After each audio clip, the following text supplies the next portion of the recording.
My very last weekend bender was in October of 2019. It was alumni weekend at my alma mater, Trinity University in San Antonio, Texas. I was back in the US temporarily after having lived abroad for a number of years, and this would be the first time in 4 years since graduation that I would have the opportunity to see some of my closest college buddies.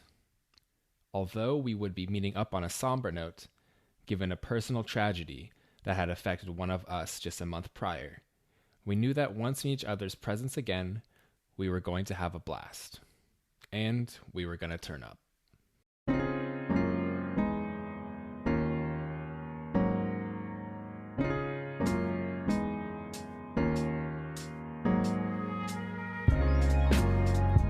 Welcome to Stone Cold Moderation, a thinking man's journey toward a healthier relationship with alcohol. I'm your host, Chase Lee. Let's continue with our story.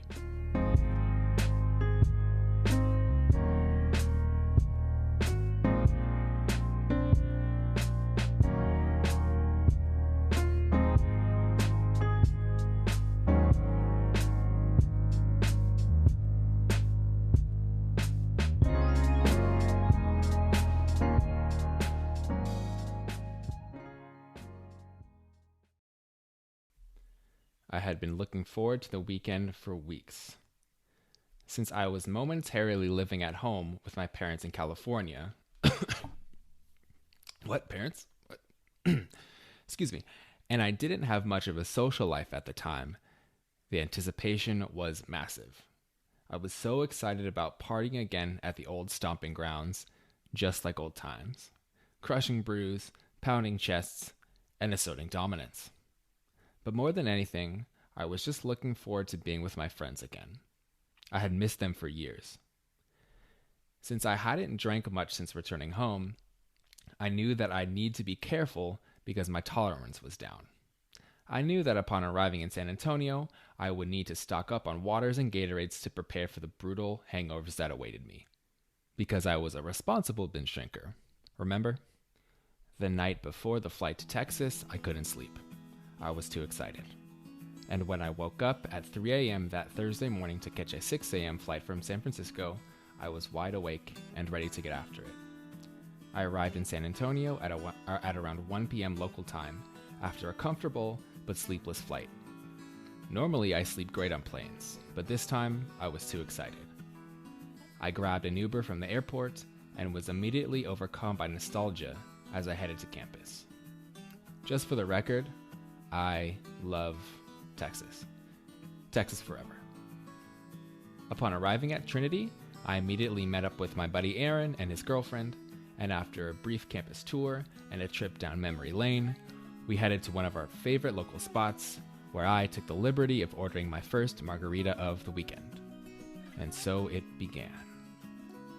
A bit later, I checked into the Airbnb, showered up, did a quick liquor store run, texted the homies that the Eagle had landed, whipped up a quick batch of homemade margs, popped a squat on the porch, and waited for the cavalry to arrive.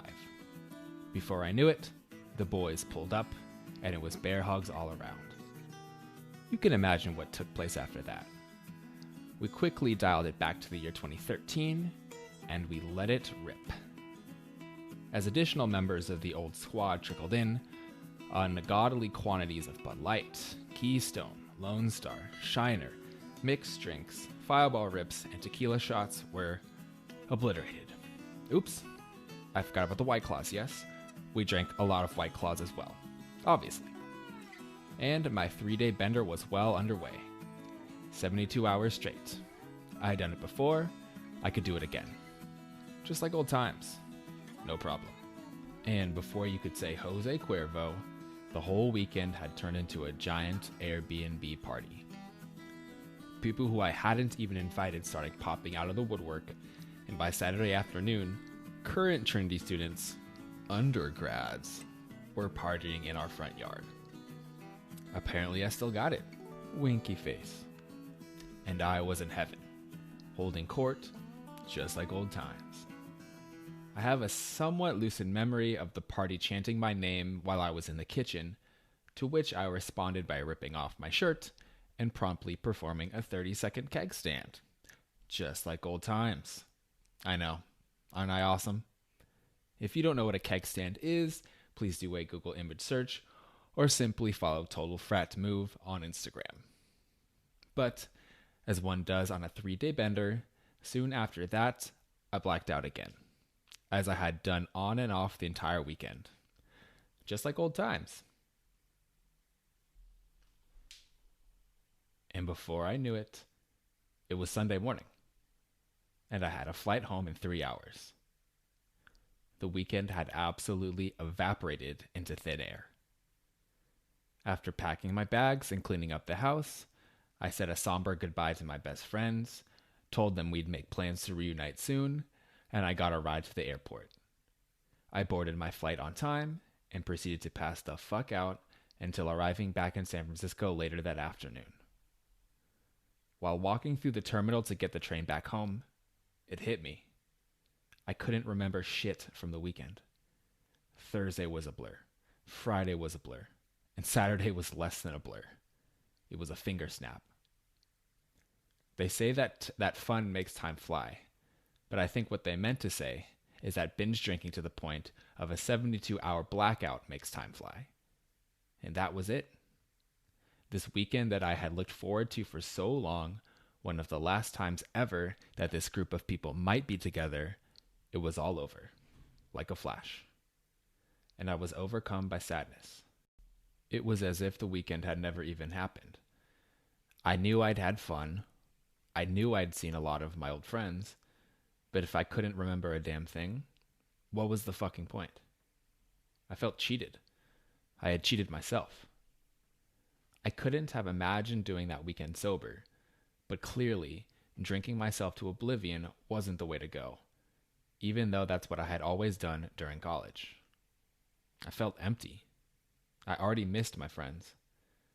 I knew that I hadn't connected with them as much as I could have with a mind drowned in White Claw and cheap tequila. And who knows when I would have the chance to see them again. Drinking to that extent really didn't add up this time. I never wanted to make this mistake again.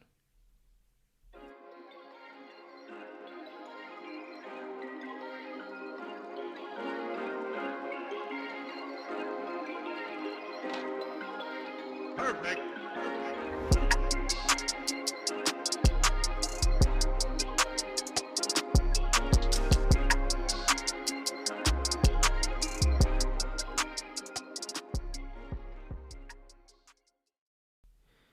So I think that sometimes when you're younger, okay, and I'm 28 years old right now at the time of this recording, so I know, people who are in their 40s and 50s, they're not trying to hear that shit. Because I'm not old, right? I'm not old, right? But when you're younger, I think you take for granted, like the great moments in life, right? You just kind of think that as you go through life, they're going to continue to happen. You're going to continue to have make all these amazing memories, have all these great friends, make all these relationships. And I think as you go through life and time speeds up, because it really does speed up, right? Your perception of time when you're in your 20s is completely different than it was when you were 10 years old, right? Back then, time seemed to go really slow. Now it's going fast. And we just expect that we're always going to have opportunities to make these great memories and be surrounded by these great people. And as we get older, I think we realize that those moments aren't fleeting per se, but they don't last forever, and they're precious, and you have to make the most of them. So for me, reflecting on the story that I just told, I really felt horrible at the time because I was like, I spent so much time and energy looking forward to this one weekend being back with my friends, and just totally fucked it up because I was blacked out the whole time, and it was as if it had never even happened. And I never want to go back to that ever. You know what I mean? Because time is too valuable, right? And these moments and relationships that you have, I think they're too valuable to just be blacked out for, is what I'm really trying to say. Um, and yeah, I felt terrible. Um, and I never want to go back to that again. When I'm with people who are important to me, I want to be present and I want to connect and and I want to remember what the fuck happened, right? Most of all, I want to remember. I really want to remember the fun because you can have the fun, but if you don't remember it, then you know, I don't have to explain that to you. I don't think. Those of you who have a history of blacking out, which I didn't before, and that's another thing. I didn't used to black out early in my drinking career. It's not until 25, 26, 27 when I went on these long benders, and then I really started blacking out more, and that scared me a lot because I guess I don't know. I don't know what happened. I guess as my body has changed, the effects of alcohol has changed in some way. I don't know. Maybe I was just drinking more. But as I couldn't control myself, and I started to black out more and more and more, and that scared me too. So that story that I just told that happened. Let's see, October, November, December, January, February, March, April. Yeah, about 6 months ago. Um, and that was it. That was not the last time that I was drunk. I was drunk one other time after that, a couple weeks later, which is when I really decided, like, I think I'm done. I don't think I need this anymore. Um, but this was like my last bender. This is my last week, 72 hours straight of drinking, and I don't miss it.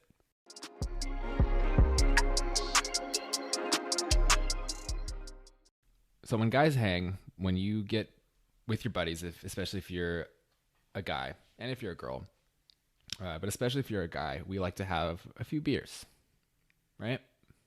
Am I crazy? No, we like to have a few beers. And there's nothing wrong with that.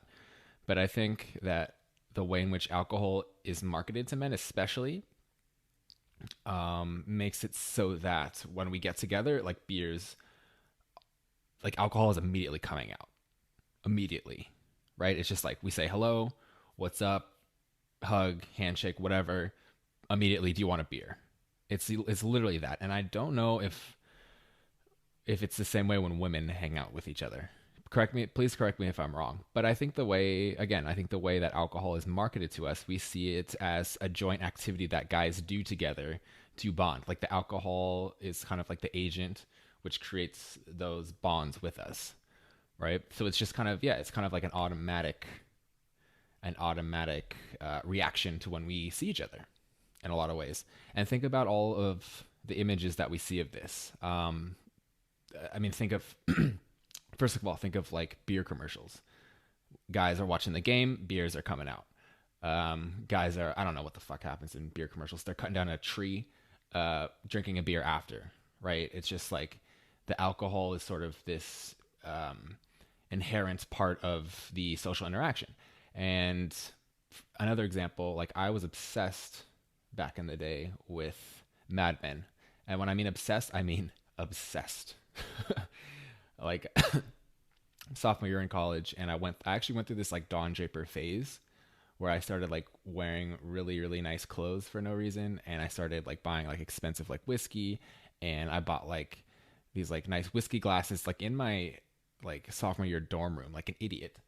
But like trying to emulate Don Draper, because what happens every time he walks into a room to have like a meeting with one of his male coworkers is they immediately drink. They immediately offers somebody a drink, and they sit and they drink. And I was obsessed with this. And the drinking in that show is insane, right? But it had like a big effect on me. So it's kind of hard to get out of that mindset, I think. And also the way kind of the group dynamic works, I tend to believe that masculinity in itself kind of dictates that you should probably do what the group is doing and not question it so much, right? Um, Maybe this is a cliche, I don't know, but like the wolf pack mindset, right? When the guys get together, if the guys are drinking, you drink, right? And whoever's going to say no to that is probably going to get chastised a little bit, depending on, obviously who the people are. But the guy who's not drinking, when everybody is sitting and watching the fucking game and one guy is sitting there and not doing it, he's probably going to take some shit for it, right? It's really hard to say no to the peer pressuring in that situation. I like to call it beer pressuring in that situation. It's hard to say no to it, and it's hard not to do it too. Like for me, if I've done this millions of times, yeah, so we're in a drinking situation, somebody's not drinking, they immediately get shit because that's kind of, I like to fuck with my friends, and right there they've just given some material, right? Beer pressuring. Don't be a pussy. Excuse my language. But that's the kind of language that's used in these situations, right? Don't be a fucking pussy. Get a beer. Can't tell you how many millions of times that's been said to me, or how many millions of times I've said that to one of my friends. That's just kind of how it is. So it's tough. It's tough to kind of think for yourself in those situations. And furthermore, it's in those situations, especially when it's a group of guys. And I would, on that note, I would love to get some feedback from my women listeners, to find out more about like what group dynamics are like when you guys hang out together, and how alcohol plays into that. But I think it's hard. It's harder for guys to sit around at any situation, alcohol or no alcohol, and talk about like real shit, so to speak, to like share feelings, to open up and to really communicate. If it's just, for example, if I'm just hanging out with like one friend that I know really well, who's kind of really close to me, I can open up to my really good friends.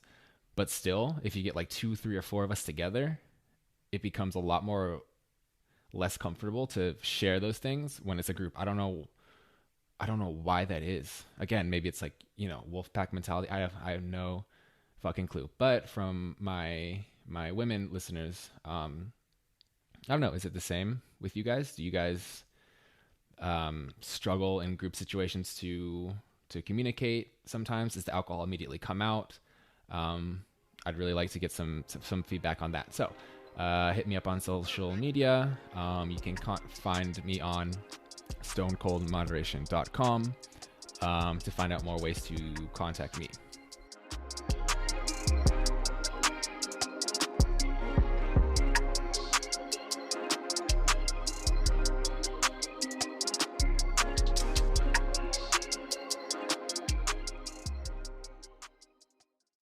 So for this episode, I had the distinct pleasure of bringing on one of my very closest friends, my traveling partner in crime, my buddy Aaron, same guy from the story, one of my college buddies, to discuss the role of alcohol in male friendships, in male bonding, and just to discuss male friendships in greater terms. So here was our conversation.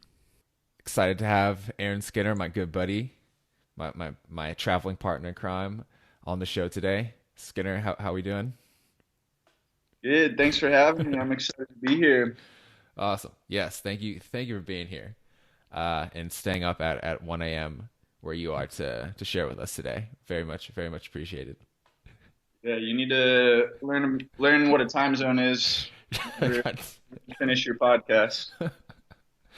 Yeah, I misread that. I misread that one. I don't know what happened to me. That's my bad. It's my bad, bro. I'm sorry. No Um, worries. Anyways, before we begin, do you want to just quickly introduce yourself? Like what do you do? Where are you right now? Etc.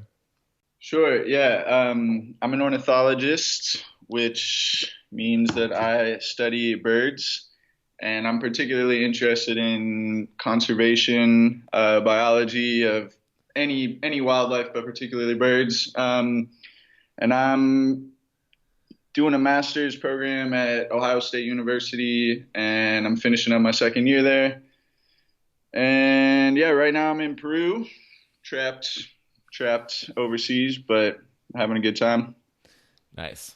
Excellent. Yeah, trapped in Peru. Just a horrible trapped in Lima, just a horrible place to be right now. We all feel terrible for you. Yeah, yeah, I can't even step outside of the house, so it is shitty in that way. Yeah. Nice little balcony view though, right? Good little balcony view. Sick. Yeah. Could you? So we have a long and decorated drinking history together, I would say. More so, actually, probably post college. But in your own words, for the record, could you like summarize kind of our drinking history together as friends? Yeah, definitely. I mean, we we were in the same fraternity. Chase and I met in college, and we were in the same fraternity together. And so we definitely did some drinking down there in San Antonio, Texas. Um, and yeah, so I mean, that was, I'd say like we went to a lot of parties together and social events, mostly through that fraternity. And then Chase and I have had, we've been lucky enough to do a lot of traveling. And so we've done a lot of drinking internationally as well, which has been some of my favorite drinking with Chase Lee. And yeah, I'd say mostly in South America, right? I think we've just been traveling in Peru and Colombia. But yeah, so we definitely had plenty of late nights out in Latin America as well, drinking. Yeah, I think we've done three Latin American countries, right? So Mexico, Colombia, Peru, if I'm missing Me- any. Mexico, of course. Yes, big some very epic nights, very important and consequential nights as well. That we'll probably talk about. Well, actually, yeah, we'll talk about that later. Um, Yeah, we, we will. yeah, we got time. Um, so when we like you said when we get together, it's always very exciting. Um, so what do you think about hanging out with the guys? Um, Automatically kind of leads to the alcohol coming out and the drinking to begin.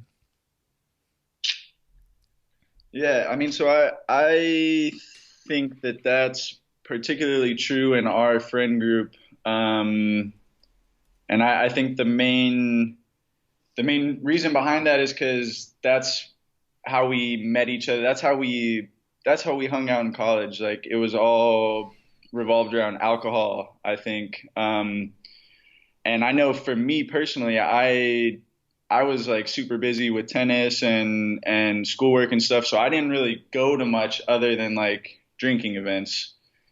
So I think a lot of it's just history personally, like you and I and all of our college buddies, like that's what we did in college. And so when we get together now, I still think that's kind of like what's expected because that's where our history is.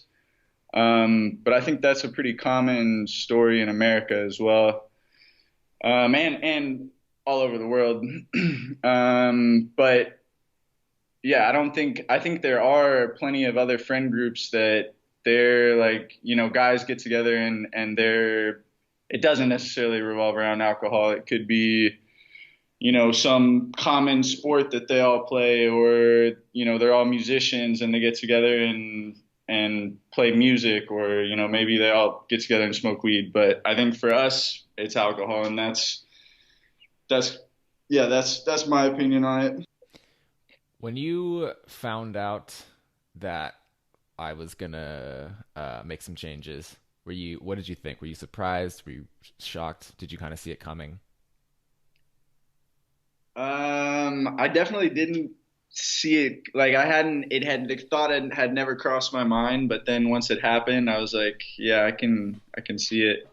But I mean, I was mostly sad more than anything. Like I, well, not more than anything. Like on one hand, I was sad because we've had some incredible moments when we're drinking, and like, yeah, I mean, I met my girlfriend with Chase when we were out at the bars in Peru over 4 years ago now, and like that wouldn't have ever happened if I wasn't with Chase and if we weren't drinking together. So I think about all the memories that we've had, and a lot of them have been with alcohol has been involved. And so on the one hand, it's kind of like the end. It feels a little bit like the end of a chapter, and that's sad. But at the same time, like I'm mostly, just happy for you and proud of what you're doing, and I think it's a good and noble cause, and helping you're helping people, and you're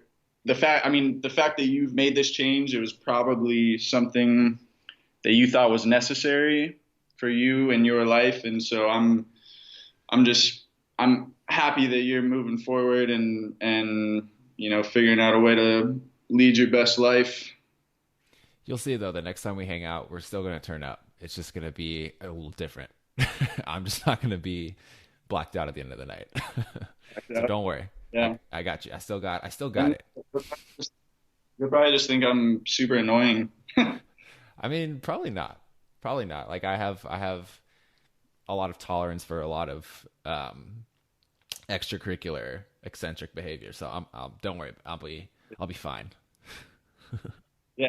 No, I don't doubt it. I mean, I'm sure we're gonna have a great time whenever that next time is. So you brought up, you read my mind. You brought up that night in Peru when you met your current girlfriend, um, and yeah, that's the next thing I wanted to talk about. So can you tell the story of that night from your perspective, and then you tell your story of that night, and then I'll tell my story of that night because it's very different what happened to both of us. Yeah. Let's see. I guess we were staying in this hot like party hostel in Cusco, Peru.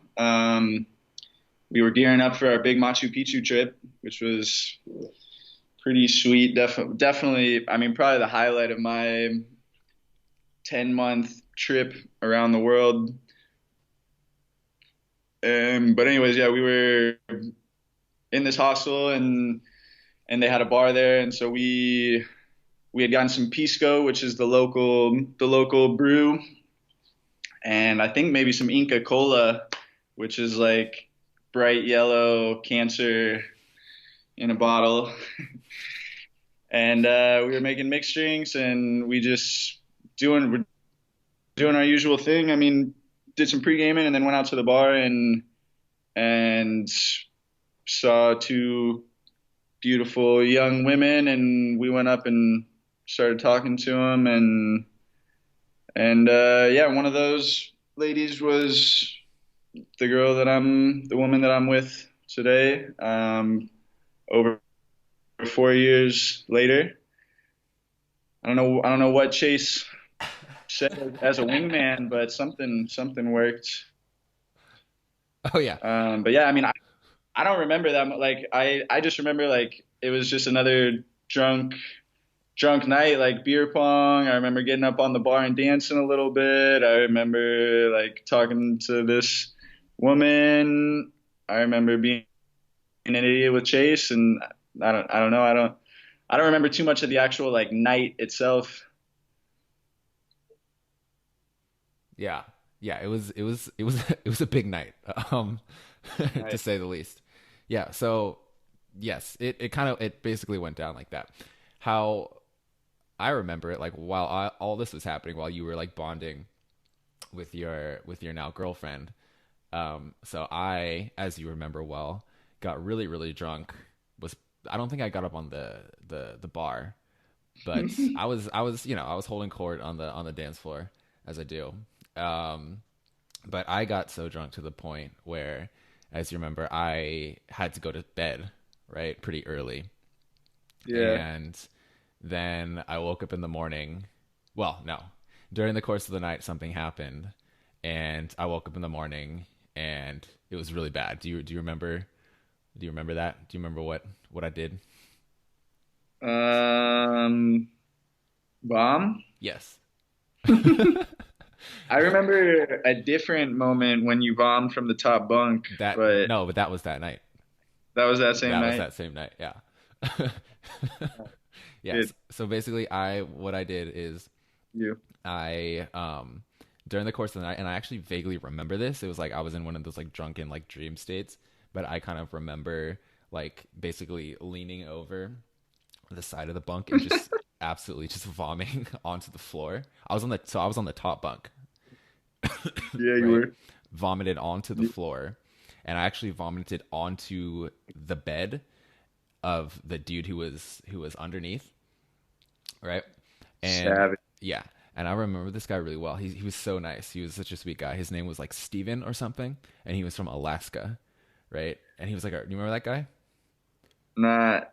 Ah, damn it, Skin. Okay, anyways, I remember him, of course, but so the next day, like I woke up and he was like, and I obviously like felt terrible, like still drunk, and he was just like super nice, and he was like, dude, yeah, so I think you got sick. I think you got sick last night, and you actually like threw up like on me and onto the floor, and I was like, oh my god, dude, I'm so sorry. Like I was so embarrassed. I never done this before, and he was like, yeah, like no, it's cool, man. Like I understand. Like this is a crazy hostel, right? And and he was like, yeah, like I just kind of got up in the middle of the night and I just like cleaned everything up and I made sure you were okay and then I went back to sleep. And I was like, dude, you are a saint, right? Because that could have gone like if that had been a different person, that could have gone like very differently for me. What a Um, gentleman. yeah, he was a great guy. Yeah, he was from Alaska. He was super nice. I think his name was Steve. Um, anyway, so that story is funny for me because while you were like having like your first like amazing night with your girlfriend, I was literally like throwing up off of like the top bunk in a hostel. So yeah, that's a night and day. That's a night and day story. Um Well, I yeah. was looking for while you were telling your side, I was looking for photos of you dancing on the bar, and it looks like you're vindicated. I didn't find They, any evidence, so they've all been you're yeah. No, that was all you. That was all you. yeah, I was the yeah, one videotaping you yeah. I have photo evidence of me on the bar, so for that's sure. fine. So I'm bringing me to our next question because I'm done with my embarrassing stories. So, are there any particular moments in your drinking history that you regret, um, and that you would like to share with our listeners today? Yes. Go ahead. So the floor is Um, yours. yeah, I mean, I like alcohol has definitely led me to do some dumb shit. Um, I mean, I have made a fool of myself. I've definitely thrown up. I don't know if I've ever thrown up on anyone. You might take the cake there, but I've definitely thrown up in front of people and in spots where one shouldn't be like throwing up, like the next day throw ups, where it's like why you're not sick, why are you throwing up? Um, Definitely been just like an asshole to women before for no reason. Asshole in general. And then there's been like financial issues. Like I remember I got a over $300 fine one time for walking on the beach with a bottle with like a glass bottle. Um, I seem to have issues with glass because there was another night at Trinity when I broke like 5 windows and had to pay another $300. I don't know how many cell phones I've lost or ruined or jumped into the pool with or whatever else. But yeah, I think though definitely what hurts the most for me is like the personal relationships that I've jeopardized throughout, with alcohol in the mix. I think I've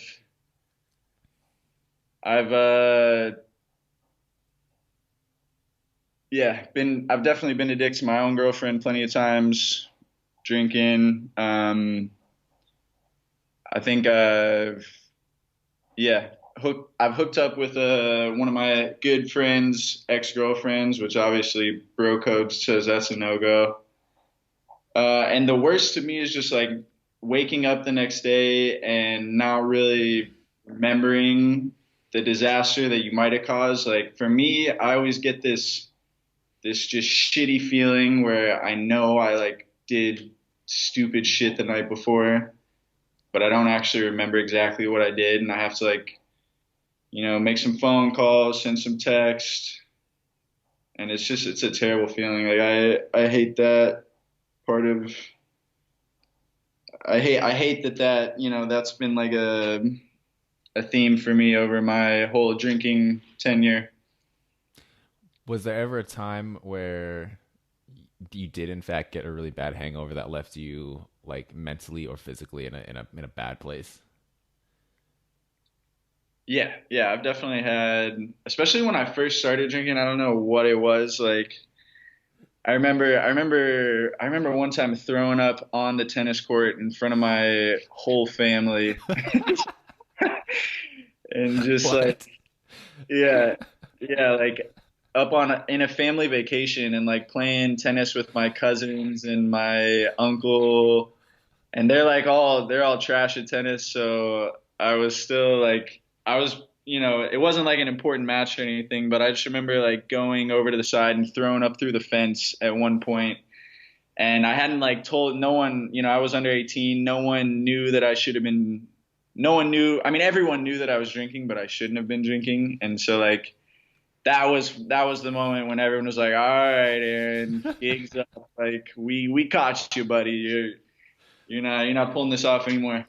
But I mean, yeah, there's definitely been, more than a handful of times where I mostly just get like sick to my stomach the next day sometimes and end up spewing.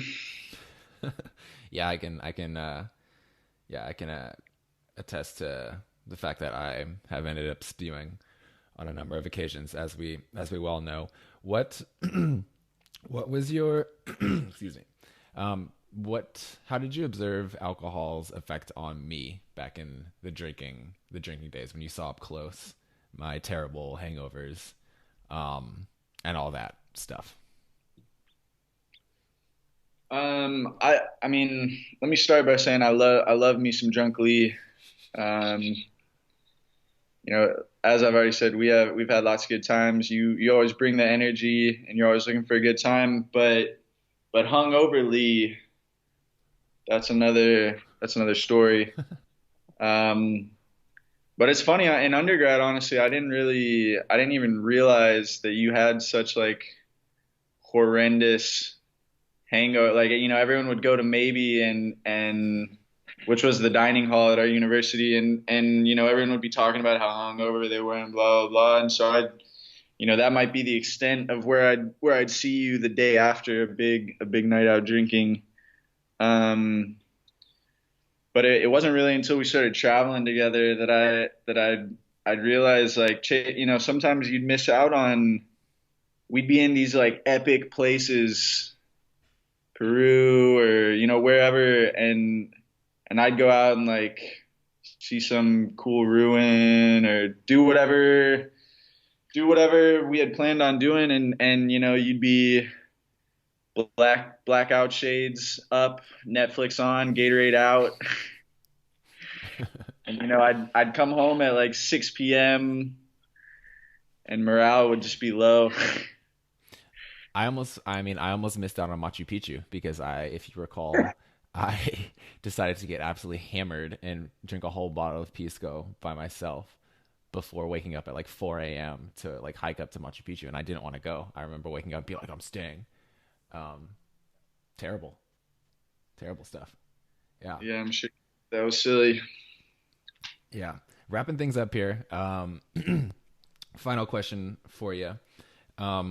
When guys are going through something difficult, what can we do to like better communicate that? Because sometimes, right, we don't communicate those things well. And for example, like me with my having problems drinking, I don't think any of my friends like really knew about that, right? Until very recently, when I was like, yeah, I'm stopping and I'm making a podcast. So when we're going through like tough times, as male friends? Like what can we do to better communicate? Yeah, I mean, I think there's definitely a culture, at least in the U.S., about men being strong and tough and not kind of opening up.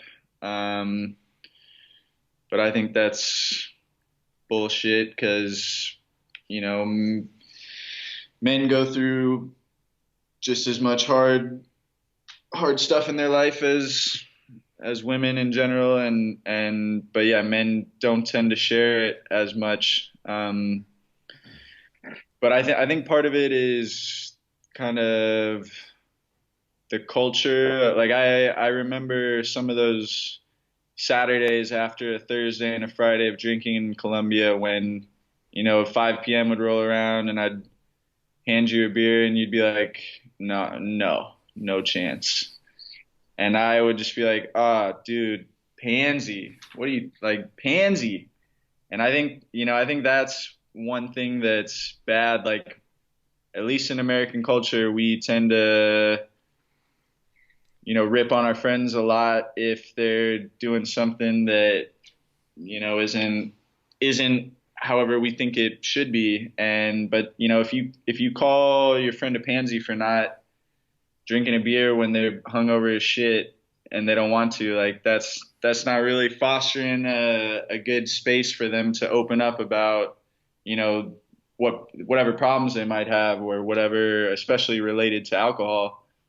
So I think that's one thing, is trying to be a little more supportive. I think staying in touch in general, at least, has been big for me because a lot of guys don't want to pick up the phone and call their homies up and say what's up. And obviously I think, for me at least, there's so many people at Trinity that I've felt really close to at the time that I haven't talked to in years now. And obviously you're not gonna be able to like communicate anything that's troubling you if you're not even communicating with someone, period. Um, and then I think another thing I think is it's like people always ask you how are you doing, and 99% of the time you say I'm doing good.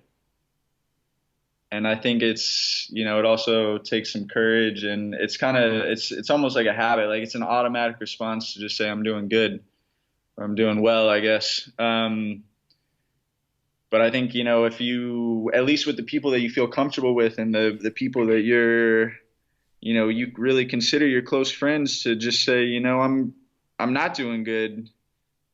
I'm struggling with this issue and this issue, and I don't really know where to go from right here. And, just see, maybe they'll be able to help you out or give you some good advice. Yeah, I'm glad you brought that up because that's actually something that I've talked about on the previous episode. Um, is like the how our lives are kind of set up and the distance. Um, because we go to college and we make all these friends and then we disperse throughout like the world, literally Right. sometimes, and it's really hard. It's really isolating, and it's difficult for guys to kind of form new bonds, like deep bonds, right? And it gets Yeah. harder and harder and harder as the year goes by, and it sucks. Um, yeah. So I always say like my greatest sadness in life is not being single as fuck. It's like not, but it's like not having all of my like best dude friends, or and just all of my best friends in general, like in the same place at once. That's tough. Yeah. I mean, college was really unique in that way, I think, where there's so many people all the same age that are, in the same boat. Most generally, you don't know anyone, like nobody knows anyone. And I think yeah, it's hard to repeat. I'm jealous of, in some ways, I'm jealous of the folks who still live in San Antonio and get to hang out with a lot of the folks that did stay. Yeah, yeah. No, it's tough because our lifestyles are kind of set up that way, right? Like if you stay where you are, like you're gonna maybe keep in touch with people better, but you might miss out on some of like the big life opportunities that we strive for. Um, yeah, so it's a catch 22. Sometimes I feel. Lose lose or win win, however Yeah, you want to look at for sure. All right, man. Yeah, that kind of wraps it up. Thank you so much for being on the show. Any other stories you want to tell, or anything else any embarrassing stories you want to tell before before I let you go? it. I mean, I've About me. got. No, just about me, not about you. Just about Oh, me. I'm gonna say I've got hundreds, but All right. let's see about Lee. I don't know, not off the top of my head. Yeah. Well, yeah. Well, okay. That's fine. I prefer it that way, and I'll leave the most embarrassing stories of yours to not for the ears of this audience. I don't think. You know what I mean? Like Yeah, we don't want to go there. You know what I'm talking about. all right, I do. Oh man, good stuff. All right.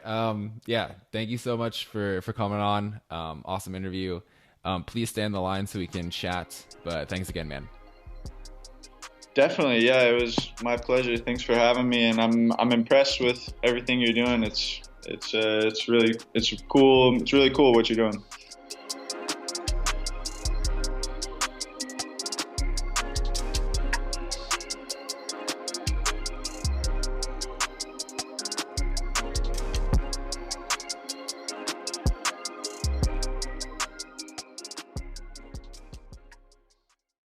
All right. Good stuff. Good stuff. So, reflecting on that interview, first thing that comes to my attention is I've been really lucky. I have some really good friends, and I haven't had any one of my friends try to, when they found out about the changes I'm making, haven't had anyone try to put me down, give me shit. Mostly it's been the response I've gotten from my closest friends are people just being like, "Oh man, I'm so sorry. Like I peer pressured you that one time." You know what I mean?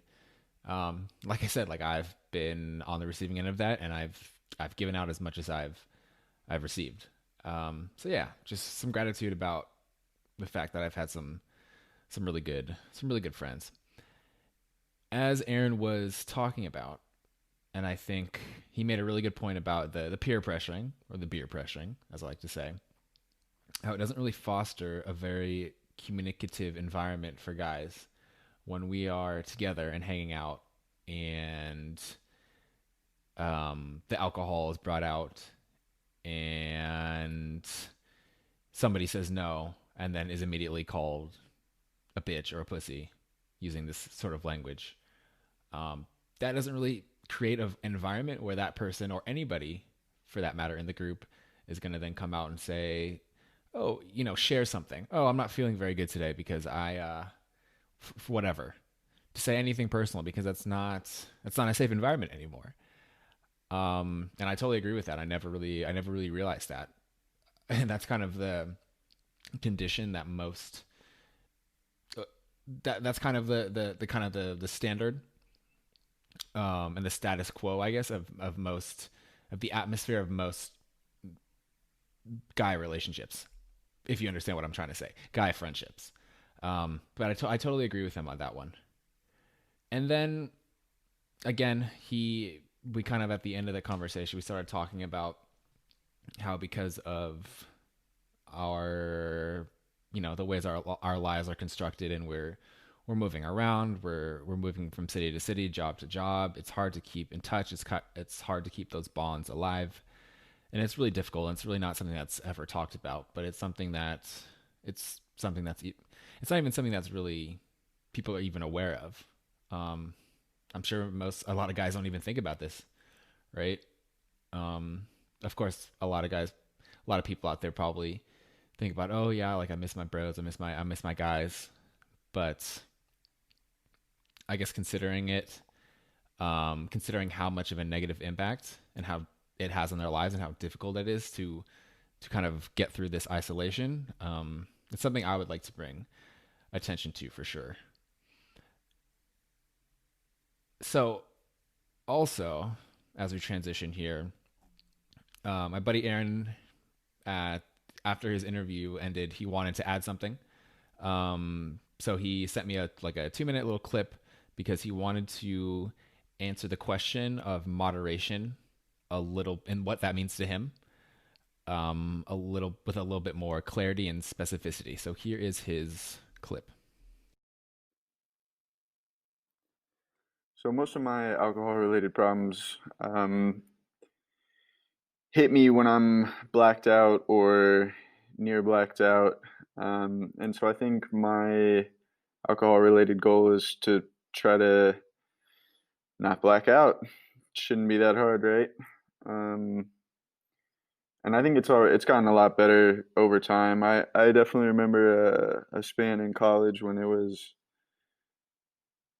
all too frequent, almost every weekend. And now it rarely happens, but when it does happen, that's when I get the morning after regrets, and got to text everyone I was with the night before to see if I might have done something that was inappropriate or that I shouldn't have done. Um, yeah, and so I think alcohol is subject to the law of diminishing returns, where the more beers you drink eventually, or the more alcohol you ingest, eventually the gains, whatever gains those might be, the social gains, or how good you feel, doesn't increase linearly. Eventually it starts to flatten off, and eventually it actually starts to go down. And so figuring out a way to stop before it starts to flatten off, or definitely before it starts to go down, um, that I think that'd be an important goal. And I've very loosely tried a few things here and there. I mean, I'd say the rule I've had the most success with is switching to beer at a certain point in the night. Because I find unless I'm doing shotguns or beer bongs or something, I'm not going to drink beer. Well, man, with a lot of drinking games, that's not necessarily true. I was gonna say generally it's harder to drink beer fast enough to where you can start blacking out and not realize that you're hitting that kind of fuzzy stage. But like I said, it still happens to me occasionally, and so obviously my rules aren't perfect, and you can see my rules are pretty lackluster, almost non-existent, and I don't necessarily follow them every time that I do drink. So I think, um, as you've said, Chase, trying to come up with some rules and then sticking to your guns would be a good place for me to start to try to tackle this goal. Yeah, really interesting. Really interesting. I think what he said about the law of diminishing returns, which totally applies to alcohol, right? The more you drink, and drunker and the drunker you get, like the worse off you're gonna be, right? The the least benefits you're gonna see after that. Completely true. Um, I never made that kind of I never realized that. I learned about that in like a college economics class, I don't know, economics 101 or whatever the fuck. But never applied it to drinking and alcohol. But that's totally correct. Amazing stuff. Thank you, Aaron. Really good. The second point he made is also really interesting and a little bit more controversial, talking about like his moderation, which for himself he described as not blacking out. And like for me that wouldn't be possible, right? Because I would just go overboard. That wouldn't be possible for me, right? But I guess everybody's moderation is going to be different. Okay. And on this program, I want to preach that it's about independence and your choice. It has to come from you, and your decision has to come from you. It has to be organic and original to you. It has to work for you. So I really don't want to try to impose onto people, this is what moderation is. You have to drink this many drinks and then you stop, right? Again, you have to have assert some agency and independence over your own actions and your own rules, for example. So yeah, I support him on that, and I agree with him on that. Even though that for me, obviously, like not possible. If I go past 3 drinks, then forget it, right? With all that in mind, I still think it is important to recognize that whatever moderation means to you, or whatever consumption of alcohol you're going to choose, alcohol consumption is inherently dangerous. And we're going to have some really, really kind of sad and alarming and depressing um, episodes coming up when I'm going to be talking about the effects of alcohol, both psychologically and physically in the body. So, right. To basically sum up my thoughts, it absolutely should be your choice. You shouldn't have to live up to anybody else's standard. But I think it's crucial to acknowledge the risks of alcohol consumption in any quantity because they are real. So, again, having independence, making your decision, acknowledging the truths and the risks. Perfect.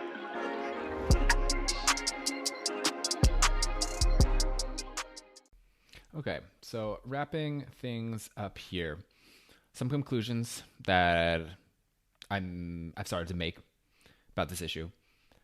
I think we should understand, especially as men, that our isolation is not healthy. Um, it's not particularly natural, and it's okay to feel lonely. It's okay to admit these things, right? Because these are the lives that we're living. Um, I mean, yeah, a lot of us, again, we move away for university, we move away to go chase jobs, and it's hard to keep these relationships, right? So it's not your fault. Understanding that, I think, is key, and understanding that I think our relationships are the most important things that we have in our lives, and safeguarding those as best we can, keeping those connections alive, reconnecting, and trying to make new connections is the most important thing. I think really important. And as somebody who has traveled a lot, who is currently living abroad, I can certainly attest to that. Um, it's difficult to do, but building community and sustaining bonds, especially with other um, other male friends, is extremely important for us. And yeah, we need to, I think, invest more into building real communities for ourselves, like friends we trust, good friends, and not worried about, you know, what that looks like, or the whole rhetoric of, oh, seeming gay. First of all, if you're somebody who thinks like that, this maybe isn't the program for you. But there's nothing wrong with, if you're alone in a city and you're trying to make new friends, meeting somebody and putting yourself out there and inviting somebody to go get pizza, or inviting somebody to get a coffee, go out and get a beer, okay? Preferably a non-alcoholic beer, but there's nothing wrong with that, and those things make your life better, and they'll make you happier if you can build community, especially with your male friends. Super important, I think, and something that have started to invest more time into as I continue to travel. It's the relationships in themselves that count the most, and not the alcohol that is related to those activities. And I think, like Aaron was saying, like, millions of things that you can do with your friends that don't involve alcohol. And it really doesn't matter. At the end of the day, it really doesn't matter what you do, because the relationships are what count. And I think if we try these things without alcohol, we'll surprise ourselves at how fun they are, and how much more connected we'll be, actually, when we can just do these things and just not be drunk as fuck for them, right? And just feel comfortable being ourselves around our closest friends. And in the end, if we feel more secure in those friendships, maybe we won't feel the need to drink every time we're around each other. Just some food for thought. So our challenge for this episode is reconnect with a friend from the past. Reconnect with a friend from the past. That could be just, I don't know, saying hi to somebody on Instagram, shooting somebody an email, phone call, whatever you got, whatever you do. Reconnecting with somebody and continuing to invest and strengthen those bonds and relationships, which are really, kind of the most important things that we have in our lives. If you want to hit me up. I can be the person that you reconnect with. If you know me, or if you don't even know me, hit me up. Okay? You know where to find me. So our challenge for this episode, reconnect with a friend from the past.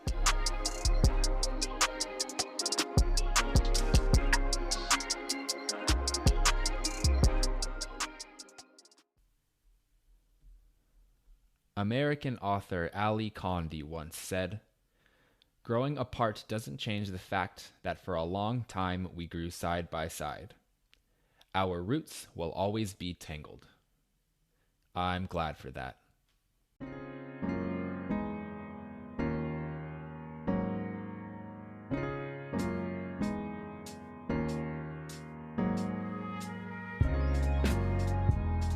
This has been the Stone Cold Moderation Podcast with Chase Lee.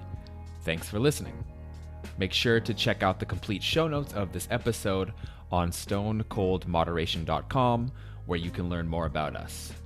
For access to more content, please subscribe to our YouTube channels, check us out on all other social media platforms, and make sure to tune in next time. We'll have a super special guest appearance from Annie and Bianca from We Want to Be Better, and we'll be talking about when is it time to make a change.